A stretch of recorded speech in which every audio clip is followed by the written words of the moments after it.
परिचय। अंकिता, हम सब जानते हैं कि कोशिका जीवन की संरचनात्मक तथा क्रियात्मक इकाई है। क्या तुम जानती हो कि इसका वास्तविक मतलब क्या है? इसका मतलब एक अकेली कोशिका जीवन के सभी मूलभूत कार्यों जैसे भोजन तथा श्वसन वाली गैसों का ग्रहण करना, श्वसन, उत्सर्जन आदि को संपन्न कर सकती है। ओके, यह एक कोशिक जीवों के लिए सही है। लेकिन तब क्या होता है जब एक जैसी अनेकों कोशिकाएं होती हैं, जैसा कि बहुकोशिक जीवों में होता है? बहुकोशिक जीवों में ये कोशिकाएं कुछ विशेष कार्य करने के लिए जिम्मेदार होती हैं। प्रत्येक विशेष कार्य कोशिकाओं के एक विशेष समूह द्वारा किया जाता है।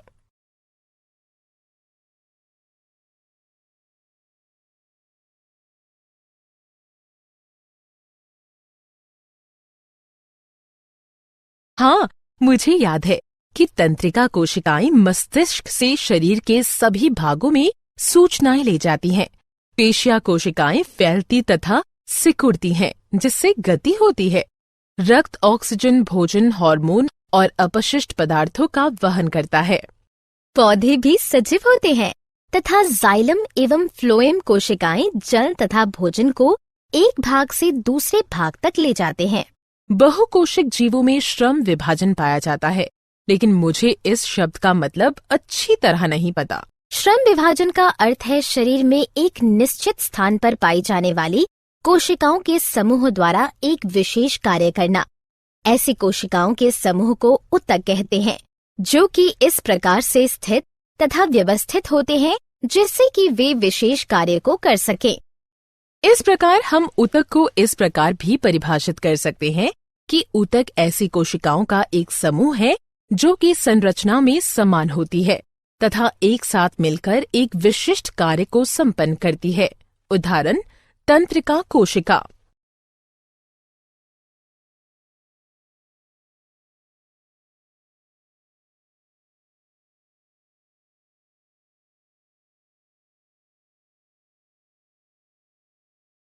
उद्देश्य।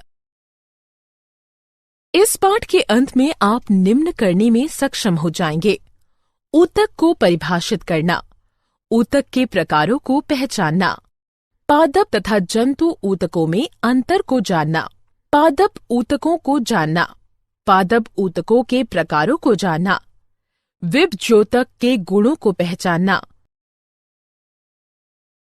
विभज्योतक के प्रकारों को जानना, विभज्योतक के कार्यों को जानना, स्थायी ऊतक के गुणों को पहचानना, स्थायी ऊतक के प्रकारों को जानना, स्थायी ऊतक के कार्यों को जानना।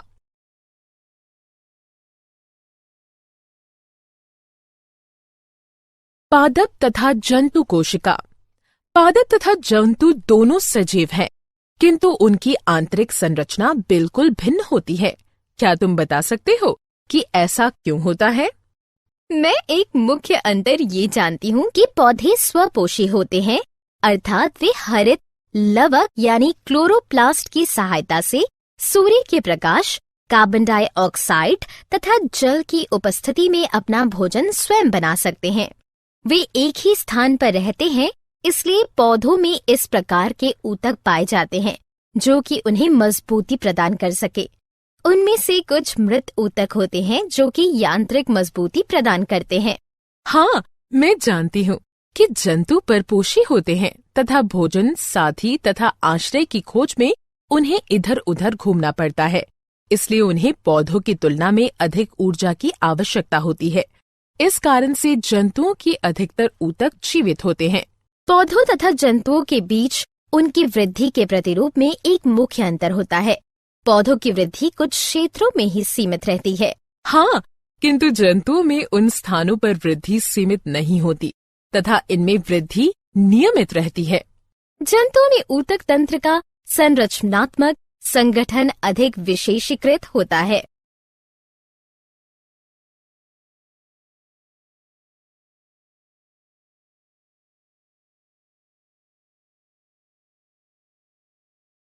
पादप ऊतकों के प्रकार।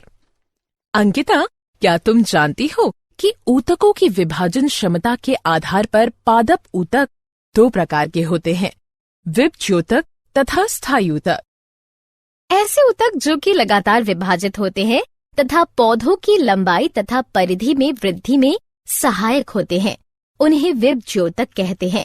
ये केवल पौधे की वृद्धि वाले क्षेत्रों में ही पाए जाते हैं। जबकि वे ऊतक जो कि विभज्योतक से बने होते हैं किंतु विभाजित होने की क्षमता खो देते हैं तथा अपना निश्चित आकार ले लेते हैं, उन्हें स्थायी ऊतक कहते हैं।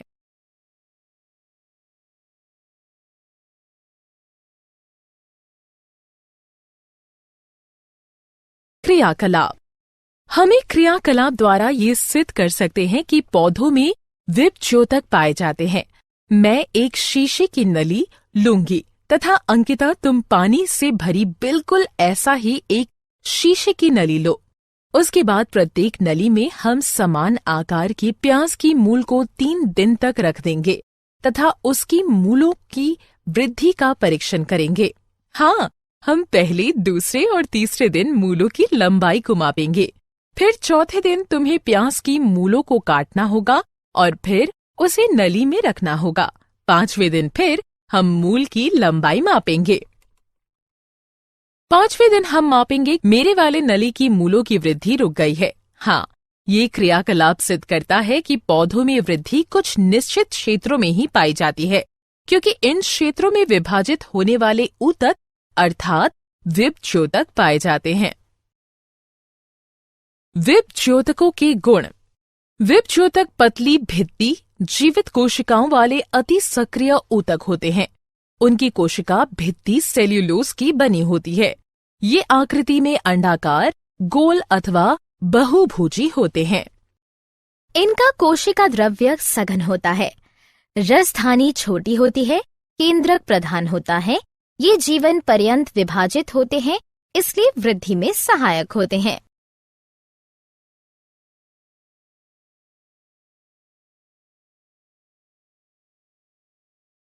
विभज्योतकों के प्रकार।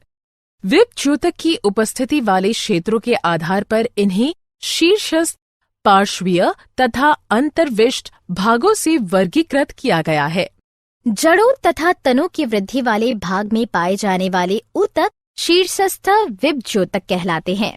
जड़ों तथा तनों से पार्श्वीय हिस्सों अर्थात परिधि में पाए जाने वाले ऊतक पार्श्वीय विभज्योतक कहलाते हैं।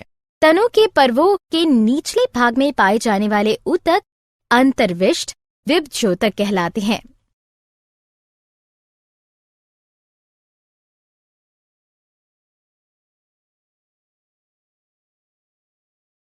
विभज्योतक के कार्य।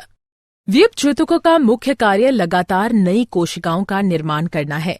जड़ों तथा तनों में बढ़ाव के कारण शीर्षस्थ विभज्योतक पौधे की वृद्धि करते हैं। ये वृद्धि प्राथमिक वृद्धि भी कहलाती है। पार्श्वीय विभज्योतक पौधे का व्यास बढ़ाते हैं। ये द्वितीयक वृद्धि भी कहलाती है। अंतर्विष्ट विभज्योतक अंगों की लंबाई में वृद्धि करते हैं। स्थायी ऊतक। कुछ समय पश्चात विभज्योतक विभाजित होने की अपनी क्षमता खो देते हैं तथा एक विशेष कार्य को संपन्न करते हैं एवं स्थायी ऊतक का निर्माण करते हैं। इस प्रक्रिया को विभेदीकरण कहते हैं। विभेदित विभज्योतक विभिन्न प्रकार के स्थायी ऊतक बनाते हैं। स्थायी ऊतकों के गुण। स्थायी ऊतकों में कोशिकाएं पतली या मोटी भित्ति वाली, जीवित या मृत तथा परिपक्व होती है। स्थायी ऊतकों की आकृति अंडाकार, गोल, बहुभुजाकार अथवा फाइबर की तरह लंबी होती है। इनमें अंतराकोशिक स्थान पाया जाता है। कोशिका द्रव्य रसधानी युक्त होता है, क्योंकि इसके अंदर विभाजन होने की क्षमता नहीं होती, अतः ये वृद्धि में सहायक नहीं है।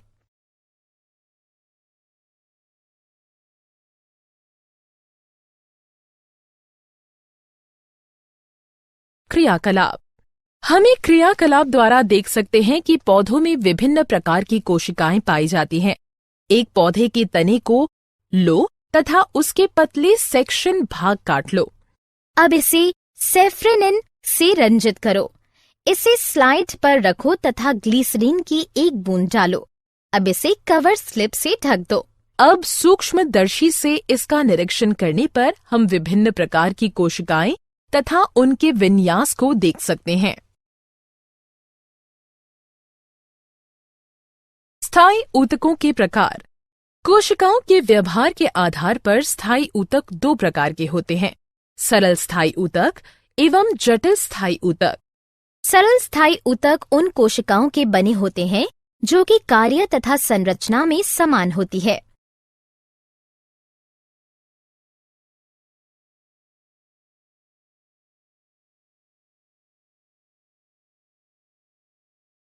सरल स्थायी ऊतकों के प्रकार। कोशिकाओं के व्यवहार के आधार पर सरल स्थायी ऊतक तीन प्रकार के होते हैं, पैरेन्काइमा, कॉलेन्काइमा तथा स्क्लेरेकाइमा। पैरेन्काइमा पतली प्राथमिक भित्तियां वाली कोशिकाओं से मिलकर बने होते हैं जो कि उनके प्रोटोप्लाज्म को बनाए रखती है। कॉलेन्काइमा मोटी प्राथमिक भित्तियों वाली कोशिकाओं से मिलकर बने होते हैं जो कि उनके प्रोटोप्लाज्म को बनाए रखती है। स्क्लेरेन्काइमा लिग्नन युक्त द्वितीयक भित्तियों वाली कोशिकाओं से मिलकर बने होते हैं जो कि परिपक्व अवस्था में अपना प्रोटोप्लाज्म खो देते हैं, अर्थात वे मृत हो जाते हैं।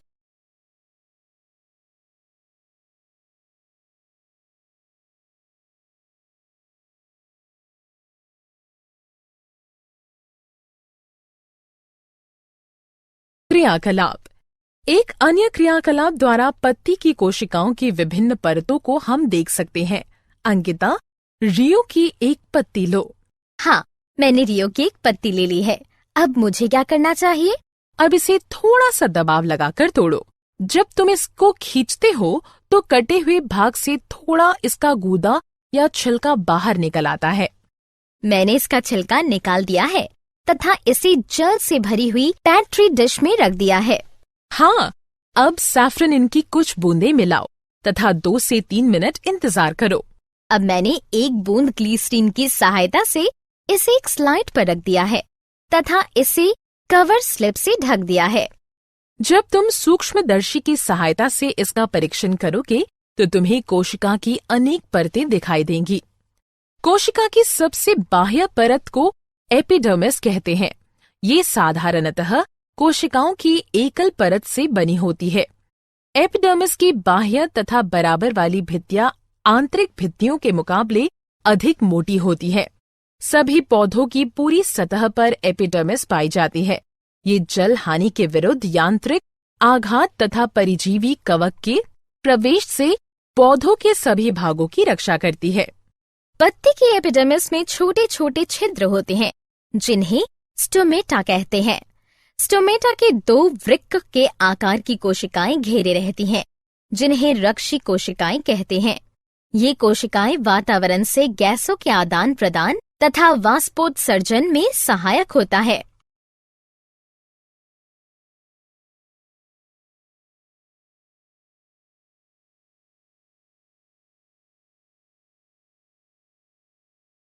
सरल स्थायी ऊतकों के कार्य। पैरेन्काइमा एक संचयी ऊतक की भांति व्यवहार करता है। यह अपनी फूली हुई कोशिकाओं के कारण अन्य ऊतकों के मध्य स्थानों को भरता है तथा पौधे की आकृति को बनाए रखता है। ये भोजन को संचित करता है तथा उनका स्वांगीकरण भी करता है। पैरेन्काइमा तथा कोशिका भित्तियों द्वारा पदार्थों का संवहन होता है। उनके अंतराकोशिक स्थानों द्वारा गैसों को विनिमय भी होता है।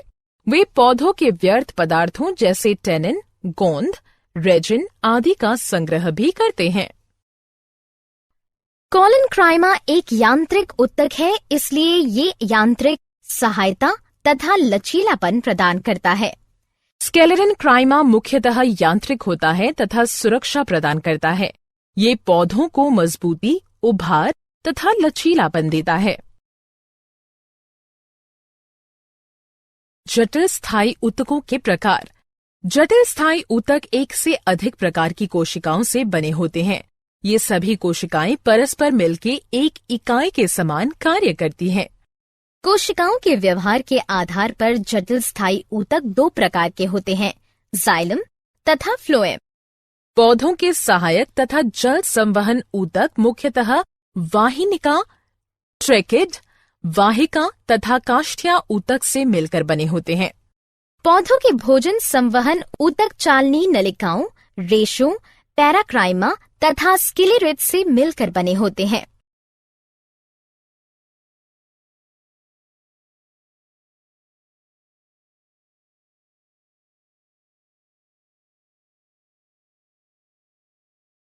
जटिल स्थायी ऊतकों के कार्य। जाइलम का मुख्य कार्य जड़ों से पौधों के अन्य मुख्य भागों तक जल तथा खनिज लवणों का ऊर्ध्वाधर संवहन करना होता है। फ्लोएम पत्तियों द्वारा प्रकाश संश्लेषण द्वारा निर्मित भोज्य पदार्थों को संचित अंगों तथा बाद में पौधों के वृद्धि वाले क्षेत्रों तक पहुंचाता है।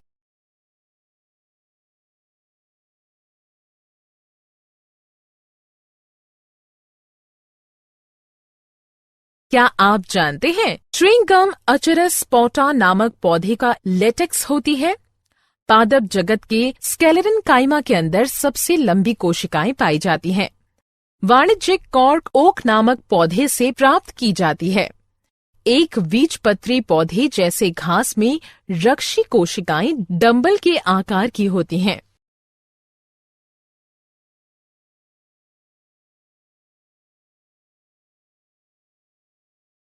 सारांश। आइए हमने जो कुछ सीखा है उसे संक्षेप में दोहराएं। ऊतक ऐसी कोशिकाओं का एक समूह है जो कि रचना तथा कार्य में समान होती है। पादप ऊतक मुख्यतः दो प्रकार के होते हैं, विभज्योतक तथा स्थायी ऊतक। विभज्योतक विभाजित होने वाले ऊतक होते हैं तथा पौधे की वृद्धि वाले भागों में पाए जाते हैं। जब विभज्योतक विभाजित होने की अपनी क्षमता खो देते हैं तब वे स्थायी ऊतक का निर्माण करते हैं। वे सरल तथा जटिल ऊतकों में वर्गीकृत किए गए हैं। सरल स्थायी ऊतक 3 प्रकार के होते हैं, पैरेन्काइमा, कॉलिनकाइमा तथा स्क्लेरेनकाइमा। जाइलम तथा फ्लोएम जटिल ऊतकों के प्रकार होते हैं।